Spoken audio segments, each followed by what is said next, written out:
rolling. So welcome to number 7 of the Rock Behind the Roll. This is the pre-lockdown podcast. So so sending our wishes to everybody out there, because we're all about to enter a pretty bad time in the UK and for the world, which sucks. So hopefully these podcasts can keep you smiling. We're trying to keep it funny and keep it lighthearted. We had some really good interaction again last week, and the one thing I just need to clarify is there was Eric's wedding was mentioned in the story on that. We do want to cover that at some point, but not yet. I just need to make sure we got a solicitor who's willing to sit there with us when we do it. Is that right, Mum? Yes. So we will cover that at some point. So one of the questions we had last week, which is really good, is from Gojo Music, and it said, "Lovely stuff. Here's a question. Once Kate and Ronnie were settled in the farm, what would Katie say was the first song or songs that Ronnie came up with from there? Was Tin and Tambourine written there?" So that's going to lead us nicely into where we're picking up this week, which is going to be live from the farm. And as you can probably see already, we have got none other than Luke Lane joining us this week. So he's got some really good memories and stories from Fishpool as well. So we will take it away from there. So go for it, Mother.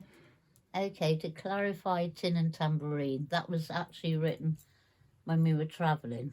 That was before we procured Fishpool. So the first song that came from Fishpool, I would hazard a guess, is probably, what's it called? Language, Mother. What's it called? I've just been through it now. How come? No, the other one. Anymore. The one you wrote? Yeah, that's right, for Christmas. That was the first song, and that was the first album, and that was all pretty much, literally not all written there. I think there was Tell Everyone and one other that was written when we were on the road. But mainly, all that album was written, like Chicken Wired, obviously, which was Ronnie's experience with chickens.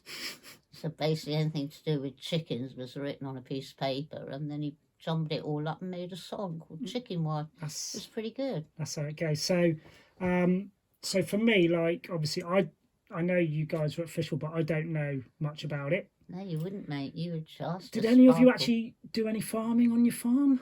Oh, sheep. Yeah. Did you? Oh, sheeps. And I had 6 cows, didn't you? 6? Was it 6? 3. Oh, 3. Oh, you were... And you weren't even drinking. No. You were serious farming. And ducks. Definitely had ducks. I used to sit in the duck pen. Best place for you. Horrible chickens. Well, that cock. That cockerel, Colin. Yeah. Colin. Yeah, he was blown away. Yeah. Yeah. He was here, there and everywhere. Was he? That's what Daddy So did to you him. did actually do a little bit of farming as well. Well, the sheep is worth a mention because Ronnie thought that he really wanted to embrace farming life because he got into it 100% like he did most things. And also he was quick to find out that every day, but Sunday, was market day somewhere within a 20-mile vicinity. Market day meant the pubs were open all day. So he soon figured out that in order to get in with the farming gentry, it was attending all of the farm sales and especially the livestock, because after all, he needed animals. So one of the first sorties he did was to Welshpool. I was with him on that occasion. It was ever so nice. We started off at the Oak, and then I think we straggled on to the auction, and he put up his hand here and there, and it was all jolly good. We were back to the Oak, and then on the way back from the Oak, we took in the Compass, which was on the way home. I think the miners got a look in, and eventually we landed back home. And he was really quite pleased that he bought sheep. He bought a flock of sheep. So they were to be delivered in the morning, and this was going to be day 1 of Farmer Lane. Well, day 2 of Farmer Lane started rather early, with a hell of a cacophony coming from underneath the bedroom window. And Ronnie looked at me and said, "What is going on out here?" And there was Les, our fabulous neighbour, stood there with at least 100 ewes. Oh, he went big. Oh, yeah. You go big or you go home. All in lamb, Wait, like you do. If Oh, you no want way. it, yeah. And he was horrified because they were milling around in what we called the garden, which I'd made an attempt at making into one. And Les said, "Come on then, Farmer Lane, get off your butt and come down here and start sorting these sheep out." Well, he hadn't got a clue, had he? God love him. But we did have Shep, oh yeah, the famous chef who round up anything. who does appear several times in my narrations. He does indeed, but he was a bloody good sheepdog. So that was the beginning of the sheep episode. Do you remember anything particularly regarding sheep? Because there's something you should remember, Luke. Oh really? The Jacob bloody ram. You got That's it. what I remember. Why? What's that? It came straight from hell. I think Eric bought it, didn't Yes, he? I remember Eric trying to hold it. From what I gather, Eric's gifts are shit. Oh, we'll get on to that. Oh my God. This was at the show, Right. the annual So agricultural show. let's hear about. That was, and then you can tell more about Eric. I'll just put in how we procured Eric was because the annual show was held in Bishop's Castle that year, down on the fields, playing fields, wherever they were. And of course, Eric was thrilled to go to one because it was old-fashioned, funky stuff. Really, everything was.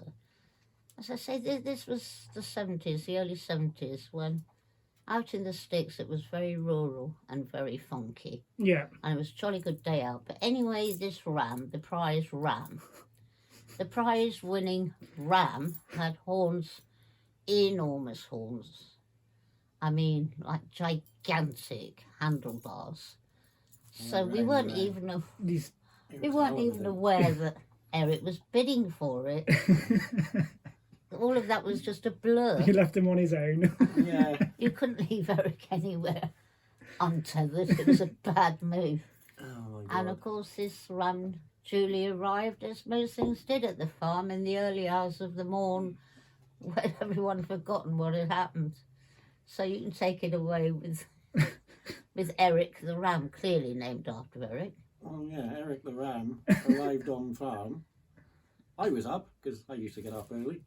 The next thing, Eric the man came out to see Eric the ram, saying, "What the is that?" And I think it was you that said, "I think you may have bought it," wasn't it? So he was trying to hold it, and trying to look cool in his suit, and it was just dragging him everywhere. Right? Serious? Yeah, that's my memory of that bloody thing. Was he was going for the road, wasn't it? Yeah. And Eric was trying to stop it. And it then was just you remember what happened afterwards? That he held up the school bus every morning without fail. Really? Oh, he was awful thing. He sounds great. He was great. We had a great picture of him with old Jack Whittle holding on to one half, and who was holding the other? Was it Eric or Ronnie? No, I think it was Eric, wasn't it? No, I think it might have been Ronnie was holding him down on the other side. Great picture. It's out there somewhere. Oh. So yeah, that was the first gift, wasn't it, that Eric? Yes, got I us. think it was. Well, yeah. you alluded before when I mentioned Eric's gifts, and you were obviously there's more to that Oh yeah.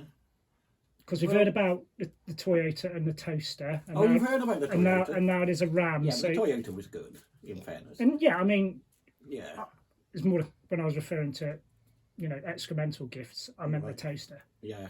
In all fairness. Yeah, the toaster. Oh, well, Dad used to love going shooting. Yeah. Rabbits in particular, and if he shot a rabbit, he'd bring it home and he would cook it, wouldn't he? Or get you to Yeah. cook it. I mean, he loved rabbit stew. Yeah. But he also, for some unknown reason, thought I would love to go hunting. Yeah. So he used to drag me along and firing a 12-bore shotgun. Too loud for me, I'd be running for cover. How old would you have been? 4. Ah, God, well, you were more than old enough to hold a gun. Yeah, I wasn't holding it, believe me. Anyway, Eric buys him this gun Yeah. because he knows he likes to go hunting. So he buys him what can only be described as a full-on assault rifle. Right? Dad looks quite pleased. He thinks, we'll take this out. Come on, son, we'll go shooting. So, off I go, unwillingly, but still had to do it. And there's this little bunny on the horizon. And Dad says, oh, there's one. So he takes aim with his new gun, pulls the trigger, and to my delight, it's just a crack. It's not a bang, it's just a crack. To Dad's dismay, Buddy turned into a red mist. There was nothing left of it. It was just fur and red mist. That was it. So I'll never forget it. He picked the gun up like that, looked at it, and he goes, "That's no fucking good." Never used it again. Never used it again. What? Where?